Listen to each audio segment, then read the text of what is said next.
യുധിഷ്ഠിരനോട് ഞാൻ പറഞ്ഞു, പ്രതിജ്ഞകൾ രണ്ടും പിന്നേക്ക് ബാക്കി വയ്ക്കുന്നില്ല. ഞാനിപ്പോൾ സ്വതന്ത്രനാണ്. ഒറ്റയ്ക്ക് മുഴുവൻ പേരെയും നേരിടാനെന്നുള്ള കരുത്ത് എനിക്കിപ്പോഴുണ്ടായിരുന്നു. മുഴുവൻ കഴിഞ്ഞില്ലെങ്കിലും 3 പേരുടെയെങ്കിലും കടം ഇപ്പോൾ വീട്ടണം. കർണൻ, ദുര്യോധനൻ, ദുശാസനൻ.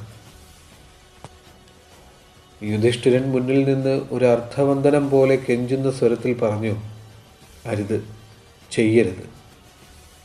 മടക്കയാത്രയ്ക്ക് സാരഥികൾ തേരൊരുക്കി കഴിഞ്ഞു.